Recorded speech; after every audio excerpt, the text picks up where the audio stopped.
Right now, the Iranian regime is bleeding $500 million a day, and it did it to itself. You're about to find out how 11 straight nights of American airstrikes, a naval blockade, and a mountain hiding Iran's last nuclear secrets all connect to one single plan. We'll get into the coastal strikes, the mystery of Pickaxe Mountain, and why Tehran's oldest threat, closing the Strait of Hormuz, may now be the thing that finishes it off. And if you stick with me till the end of this video, you'll understand why some people are already calling this the long-term checkmate. Let's get into it. All right, guys, it's me, Rich, from RPW Media, where we are MAGA first, conservative second, and Republican third, with the goal of bringing you the most honest news coverage of the day. Look, we're doing a live stream tomorrow night. Every Friday night at 6 p.m., we do live streams where we read interesting news stories of the week, and we tweak them with a bit of humor, a dash of sarcasm, a whole lot of conservative common sense. Join us tomorrow night. You'll have a good time. Okay. So here's what's actually happening, and nobody in the legacy media wants to connect these dots for you, because connecting dots requires actual thought, and thought is not really their strong suit these days. For 11 nights in a row, 11, American airstrikes hit targets up and down Iran's coastline, not once, not as a warning shot, but for 11 nights. At the same time, a naval blockade has been quietly strangling the Iranian economy. The kind of thing that doesn't make for great cable news footage, but matters a whole lot more than another surface level segment about tensions rising.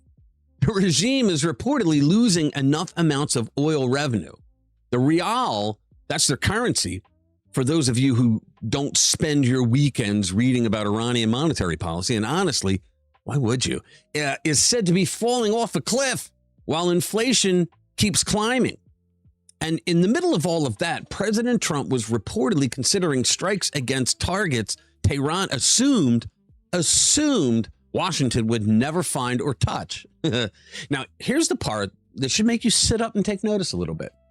If you think this looks like a scattershot bombing campaign with no coherent strategy behind, that's exactly what you're supposed to think, because the alternative is a lot more unsettling for the mullahs in Tehran.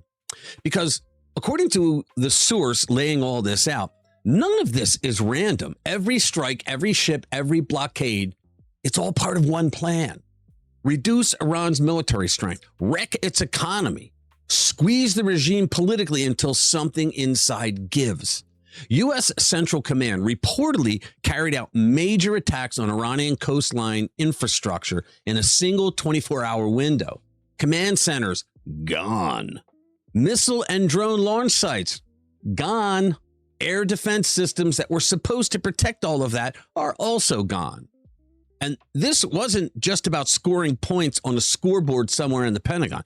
The real purpose was to strip Iran of its ability to threaten shipping near the Strait of Hormuz, which, if you don't know, is one of the most important choke points for energy on planet Earth. You fill up your car with gas, some of that story runs through this strait. Greater Tunb Island, Qeshm Island, and Bandar Abbas. Now write those names down because they matter. These are the backbone of Iran's coastal defense and naval operations, and according to the source, they got hit really hard. That's where they were firing artillery out to hit the ships out in the middle of the Strait of Hormuz. They can't do it anymore. And here's the detail that should have been a headline everywhere, but wasn't. The first reported combat use of American unmanned surface vessels, robot boats, essentially. Think about it. Striking a submarine facility and a ship maintenance site along the Iranian coast. That's not a Pentagon press release stunt, guys. That's Washington telling Tehran, and frankly, Beijing and Moscow too, when you think about it, we've got new toys and we're not afraid to use them. Now, let's talk about the part of this story that should genuinely concern you, because it's the part that doesn't have a clean answer yet. It's a thing called Pickaxe Mountain. I read about this yesterday. Earlier strikes reportedly took out Iran's headline nuclear sites. Fordow, Natanz, Isfahan, right? Big wins, splashy headlines, exactly the kind of thing that makes for a satisfying news cycle. But after those strikes, Israeli intelligence reportedly discovered something a lot less satisfying. Iran had already moved its advanced centrifuges to a hardened underground site near Natanz, buried under solid granite. Granite. That's not a bunker made of concrete and rebar that you can crack with a well-placed bomb. That's a mountain. And that creates a genuinely ugly problem because according to the source, standard bunker busters might not be enough to finish the job, which leaves, by their count, basically 3 options. One option, hit again and again and again until it gives. Option 2, a commando raid, boots in the ground, which is exactly as risky as it sounds, and nobody wants that. Option 3, something described only as an exceptionally powerful weapon that officials reportedly don't want to discuss out loud, which means they have it. Now, draw your own conclusions on what that means. I certainly have some thoughts myself, and I bet you do as well, but Pickaxe Mountain, in this telling, is now the heart of Iran's backup nuclear program. And it may be the next real test of this entire strategy. But the military piece is only half the story. The other half is money, and honestly, it might be the more effective half. The source claims the naval blockade is costing Iran close to $500 million a day in lost oil revenue. $500 million, $500 million a day, every day. Meanwhile, American forces are reportedly escorting commercial vessels through the region so that everybody else's oil keeps flowing just fine, which conveniently strips Iran of its favorite bargaining chip, the implied threat of choking off the world's oil supply. Yeah, way to go, jackasses. They're calling this the vice grip, and it's a clever one because it flips Iran's oldest threat back on itself. For years, Tehran has waved around the idea of shutting down the Strait of Hormuz every time tensions spike, like some kind of trump card, pun intended. Under this new setup, every time Iran even mentions closing the strait, it risks inviting more American airstrikes, while the blockades keep draining its own oil income regardless. Their biggest weapon may now be doing more damage to them than us. And that pressure is reportedly cracking things open inside the regime itself. Iranian officials have publicly admitted that their economy is in shambles. It's in serious trouble. The rial keeps sliding. Inflation keeps climbing. And while some of the specific numbers are being disputed, the basic picture isn't complicated. Sustained military pressure plus economic strangulation equals a regime with a real problem on its hands. Now, and this is where it gets interesting, guys. This isn't just about Iran. According to the source, this ripples out across the entire Middle East. Lebanon is reportedly drifting closer to the United States now, which could weaken Hezbollah and open the door to more cooperation with Israel. Iraq, meanwhile, is reportedly building stronger economic ties with the West. Oil, tech, infrastructure, finance. The kind of relationships that slowly wean a country off dependence on Iran and off the Strait of Hormuz as its economic lifeline. How about that? Which brings us to the phrase the source keeps coming back with, 5D chess. Look, I know that phrase gets around a lot, right? Usually by people who haven't actually thought 5 moves ahead on anything in their lives. I'm talking about the libnuts. But here's where it's laid out with an actual structure, 5 distinct levels. So let's go through them. Level 1, Iran's own political system. This isn't a normal government making rational cost-benefit division with decisions. Ideology drives almost everything here, which means the usual diplomatic playbook doesn't really apply. All right, level 2, domestic politics here at home.